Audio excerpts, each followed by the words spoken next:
Gempa bumi magnitudo 3,7 terjadi di barat daya Bonebollango, Gorontalo. Gempa bumi berkekuatan magnitudo 3,7 dilaporkan terjadi di wilayah barat daya Bonebollango, Gorontalo, pada Senin, 2 September 2024, pukul 13.34 waktu Indonesia Barat. Berdasarkan informasi yang dirilis oleh Badan Meteorologi, Klimatologi, dan Geofisika, BMKG, lokasi gempa berada pada koordinat 0,24 derajat lintang selatan dan 122,92 derajat bujur timur, dengan kedalaman 82 km. Pusat gempa berada di laut, sekitar 89 km barat daya Bonebollango, Gorontalo. Meski demikian, hingga saat ini, belum ada laporan mengenai kerusakan bangunan atau korban jiwa akibat gempa tersebut. Masyarakat di sekitar wilayah epicenter diharapkan tetap waspada terhadap potensi gempa susulan. BMKG menyampaikan bahwa informasi ini disebarkan dengan mengutamakan kecepatan, sehingga data yang diolah bisa berubah seiring dengan masuknya data tambahan dari lapangan. Untuk informasi lebih lanjut dan tindakan keselamatan, warga diimbau untuk terus memantau informasi resmi dari BMKG dan mengikuti petunjuk dari pihak berwenang setempat. Menghadapi situasi gempa bumi, sangat penting untuk tetap waspada dan mempersiapkan diri dengan baik. Memastikan keselamatan diri dan keluarga merupakan prioritas utama dalam menghadapi situasi darurat seperti gempa bumi. Megatrust merupakan istilah yang sering digunakan dalam studi geologi untuk menggambarkan jenis sesar besar yang terjadi di batas pertemuan lempeng tektonik. Pada umumnya, megatrust terjadi di zona subduksi, di mana lempeng tektonik yang lebih berat menyelam di bawah lempeng yang lebih ringan. Proses ini dapat menyebabkan akumulasi tekanan yang luar biasa besar, yang akhirnya dilepaskan dalam bentuk gempa bumi dengan magnitudo sangat tinggi. Gempa megatrust memiliki potensi risiko yang sangat besar karena bisa menimbulkan gempa bumi dengan magnitudo di atas 8,0 bahkan mencapai 9,0. Jenis gempa ini bisa menyebabkan kerusakan luas pada infrastruktur, menghancurkan bangunan, jalan, dan jembatan, serta mengakibatkan jatuhnya korban jiwa dalam jumlah besar. Selain itu, gempa megatrust juga berpotensi memicu tsunami yang bisa melanda wilayah pesisir dengan sangat cepat, menambah skala kerusakan dan jumlah korban. Indonesia adalah salah satu negara yang berada di atas zona megatrust, khususnya di daerah Sumatera, Jawa, dan Sulawesi. Salah satu gempa megatrust paling terkenal yang pernah terjadi di Indonesia adalah gempa Aceh pada tahun 2004 dengan magnitudo 9,193 yang diikuti oleh tsunami dahsyat. Tragedi ini mengakibatkan lebih dari 230.000 orang kehilangan nyawa dan kerusakan yang meluas di berbagai negara di sekitar Samudra Hindia. Mitigasi risiko gempa megatrust sangat penting untuk mengurangi dampak kerusakan yang mungkin terjadi. Salah satu langkah mitigasi yang efektif adalah membangun infrastruktur yang tahan gempa. Pemerintah dan masyarakat harus bekerja sama untuk memastikan bahwa bangunan-bangunan baru dirancang dan dibangun sesuai dengan standar tahan gempa. Selain itu, penting juga untuk mengembangkan sistem peringatan dini yang efektif. Sistem ini memungkinkan penduduk di daerah yang berisiko untuk menerima peringatan beberapa menit sebelum gempa terjadi, memberikan mereka waktu yang cukup untuk mengungsi ke tempat yang lebih aman. Selain infrastruktur dan teknologi, pendidikan dan peningkatan kesadaran masyarakat juga menjadi bagian penting dari mitigasi risiko gempa megatrust. Masyarakat perlu diberikan informasi yang memadai tentang apa yang harus dilakukan sebelum, selama, dan setelah gempa terjadi. Latihan evakuasi dan penyuluhan tentang bahaya gempa dan tsunami bisa membantu masyarakat lebih siap menghadapi kemungkinan bencana. Penelitian terus-menerus diperlukan untuk lebih memahami perilaku zona megatrust. Ilmuwan perlu memantau aktivitas seismik dan tektonik di seluruh dunia untuk memprediksi kapan dan di mana gempa besar mungkin terjadi. Pengembangan teknologi juga penting untuk meningkatkan akurasi sistem peringatan dini dan untuk memperkuat infrastruktur. Gempa megatrust adalah fenomena alam yang tidak bisa dicegah, namun dampaknya bisa diminimalisir melalui mitigasi yang tepat. Kesiapsiagaan yang baik, baik dari segi infrastruktur, teknologi, maupun pengetahuan masyarakat, merupakan kunci untuk mengurangi risiko bencana ini. Dengan langkah-langkah mitigasi yang tepat dan kesadaran yang tinggi, kita dapat mengurangi kerugian dan melindungi lebih banyak nyawa dari ancaman gempa megatrust. Informasi mengenai ancaman gempa megatrust bukanlah sekadar isu atau hoaks. Badan Meteorologi, Klimatologi, dan Geofisika, BMKG, menegaskan bahwa potensi gempa besar ini nyata dan dapat terjadi kapan saja. BMKG memperkirakan adanya potensi gempa besar di zona megatrust Selat Sunda dan Mentawai Siberut, sehingga kesiapsiagaan pemerintah dan masyarakat menjadi hal yang sangat penting untuk mengantisipasi bencana ini. Direktur Jenderal Penyelenggaraan Pos dan Informatika, Dirjen PPI, Kementerian Komunikasi dan Informatika, Kominfo, Wayantoni Supriyanto, menyadari betul akan ancaman tersebut. Oleh karena itu, Kominfo tengah menyiapkan sistem peringatan dini yang akan ditampilkan secara real-time di televisi dan smartphone. Selama ini, peringatan dini dari BMKG hanya dikirimkan melalui SMS blast ke masyarakat saat ada informasi terbaru. Melihat Indonesia yang berada di Ring of Fire, kami di Ditjen PPI Kominfo merasa perlu turun tangan untuk menyiapkan aplikasi bersama-sama dengan BMKG. Tujuannya agar semua informasi dari BMKG dapat disebarluaskan secara real-time kepada layanan penyelenggara yang ada, baik itu televisi maupun internet. Jelas Wayan saat sesi bincang, ngopi, di kantor Kominfo, Jakarta, beberapa waktu lalu. Lebih lanjut, Wayan mengungkapkan bahwa pihaknya juga tengah mengupayakan pembangunan sistem komunikasi khusus untuk instansi yang terlibat dalam penanganan bencana, seperti Badan Nasional Penanggulangan Bencana, BNPB. Jadi nanti akan ada perangkat handphone khusus yang digunakan untuk berkomunikasi antar pihak yang menangani kebencanaan, tambah Wayan. Tak hanya itu, Kominfo juga sedang mempersiapkan peluncuran sistem peringatan dini kebencanaan pada bulan September 2024 mendatang. Sistem ini merupakan hibah dari pemerintah Jepang dan diharapkan dapat meningkatkan kesiapsiagaan terhadap bencana. Nantinya, informasi kebencanaan dari BMKG akan diteruskan ke sistem yang kemudian disebarluaskan melalui televisi digital serta nomor WhatsApp, semuanya dilakukan secara real-time. Bentuknya berupa alert di televisi, yang akan menampilkan informasi bencana yang terjadi di sekitar lokasi, terang Wayan. Keberhasilan sistem kebencanaan yang sedang disiapkan Kominfo ini juga membutuhkan dukungan dari pemerintah daerah. Penting untuk menumbuhkan budaya yang lebih sensitif terhadap bencana di kalangan masyarakat. Sehingga, ketika muncul peringatan, masyarakat dapat segera bertindak dan melakukan upaya penyelamatan diri. Harapannya, ketika ada peringatan gempa atau tsunami, masyarakat yang berada di rumah langsung bisa berlari menjauh untuk menyelamatkan diri, pungkas Wayan. Dengan langkah-langkah ini, pemerintah berharap dapat mengurangi risiko dan dampak dari potensi bencana yang bisa terjadi di masa depan. Kesiapsiagaan dan ketanggapan masyarakat menjadi kunci untuk menghadapi ancaman megatrust yang semakin nyata. Berikut tindakan yang perlu Anda lakukan saat terjadi gempa. Saat gempa terjadi, berusahalah untuk tidak panik dan tetap tenang.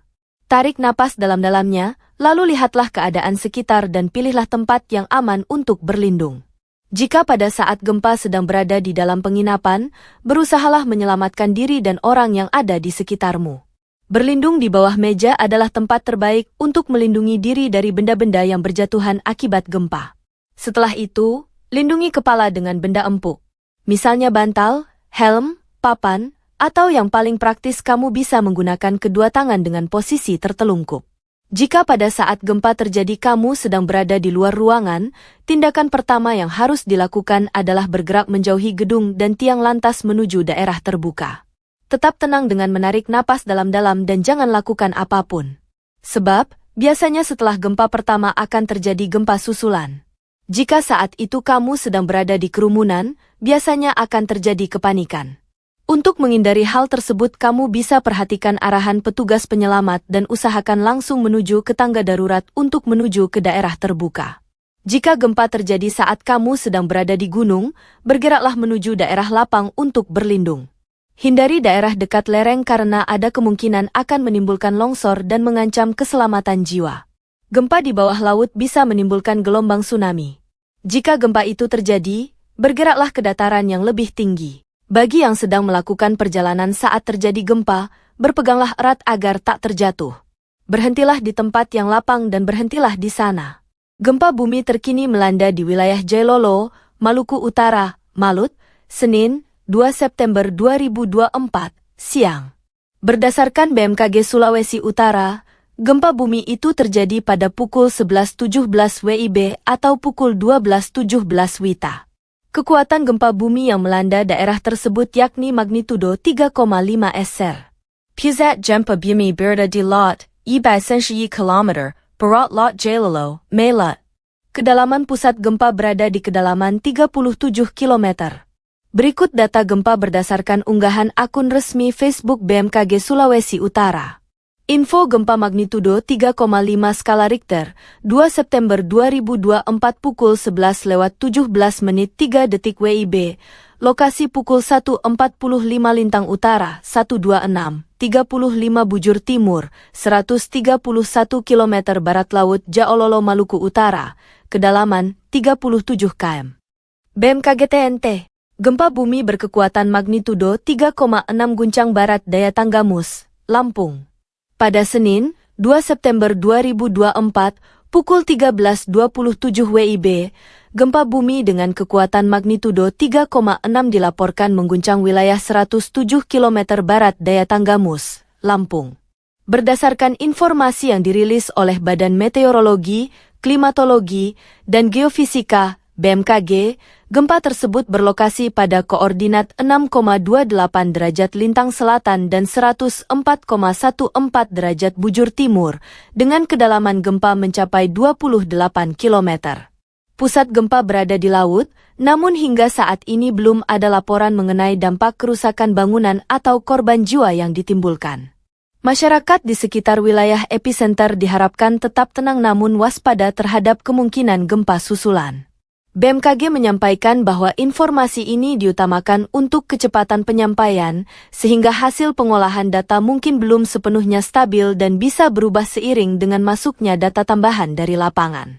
Warga setempat diminta untuk terus memantau informasi resmi dari BMKG dan mengikuti arahan dari otoritas setempat terkait langkah-langkah keselamatan yang diperlukan. Penting untuk selalu waspada dan siap menghadapi situasi darurat, terutama bagi masyarakat yang berada di sekitar wilayah rawan gempa. Pastikan untuk memiliki rencana evakuasi dan selalu perhatikan peringatan dari pihak berwenang. 4 kabupaten kota di Jawa Tengah yang terletak di pantai selatan, Pansela, berisiko terdampak gempa bumi megatrust. Kalau untuk Jawa Tengah sendiri itu yang berhadapan langsung dengan zona megatrust itu wilayah pesisir selatan, di Kabupaten Cilacap, Kebumen, Purworejo, Wonogiri, ungkap Kepala Stasiun Badan Meteorologi, Klimatologi dan Geofisika, BMKG, Geofisika Banjarnegara, Heri Susanto Wibowo saat dikonfirmasi, Kamis, 29 Agustus 2024. BMKG memetakan, ada 3 segmen gempa megatrust berkekuatan 8 magnitudo yang berpotensi mengguncang pesisir Pansela Jateng.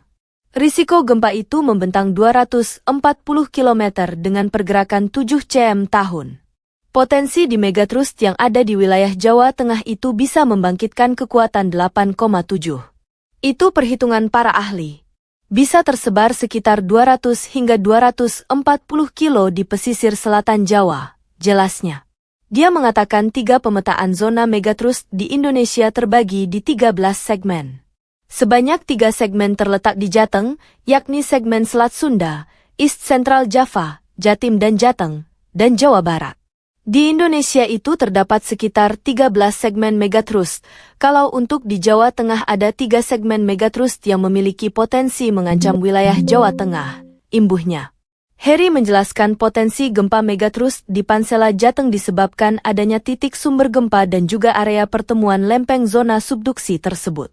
Dia menjelaskan di Indonesia terdapat 4 pertemuan lempeng yaitu lempeng Indo-Australia, Eurasia, Pasifik dan Filipina.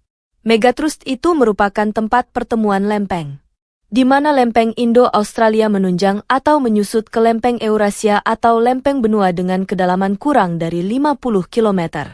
Itu merupakan wilayah atau zona megatrust.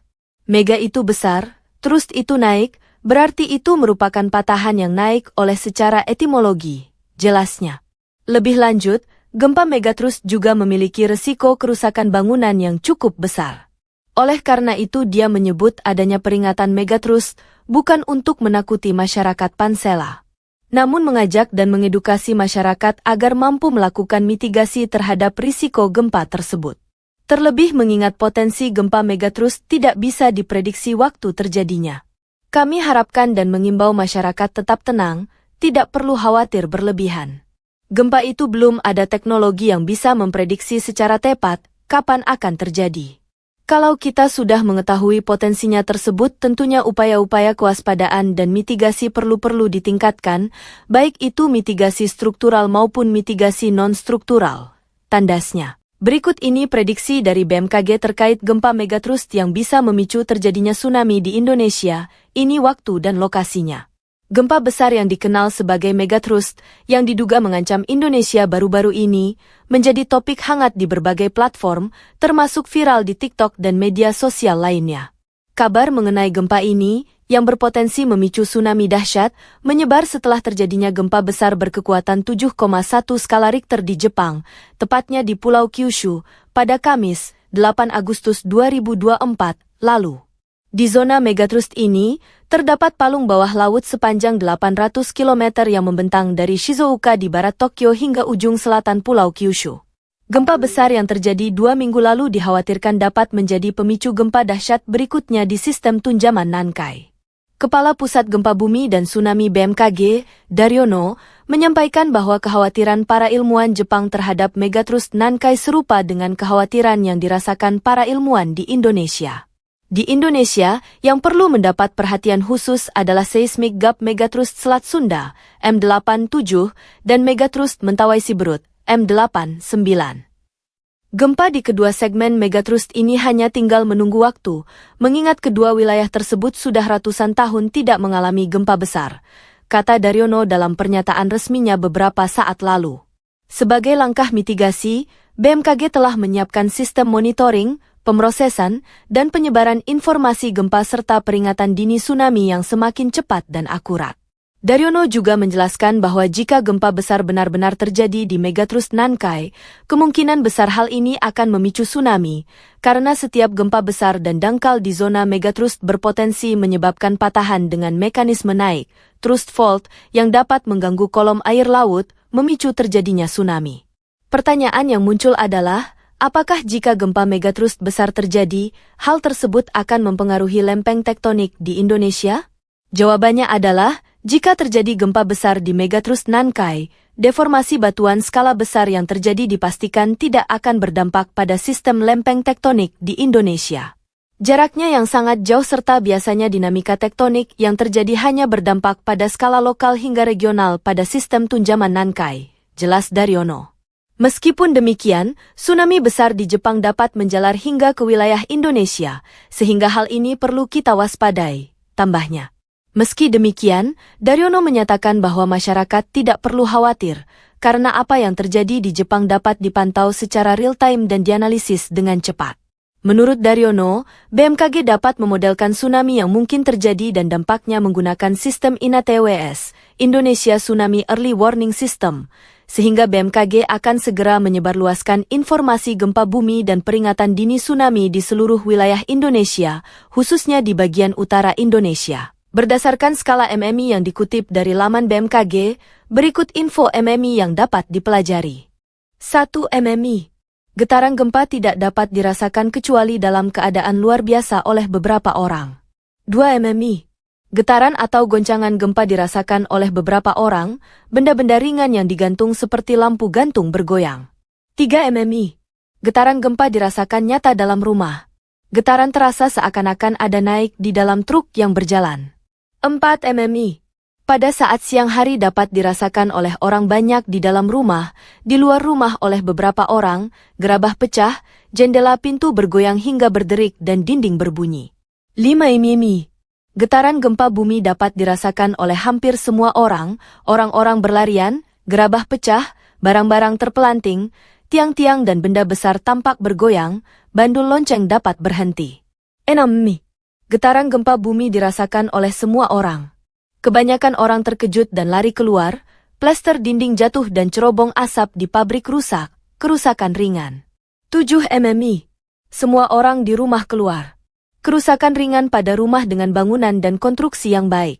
Sedangkan pada bangunan dengan konstruksi kurang baik terjadi retakan bahkan hancur, cerobong asap pecah. Dan getaran dapat dirasakan oleh orang yang sedang naik kendaraan. 8 MMI. Kerusakan ringan pada bangunan dengan konstruksi kuat.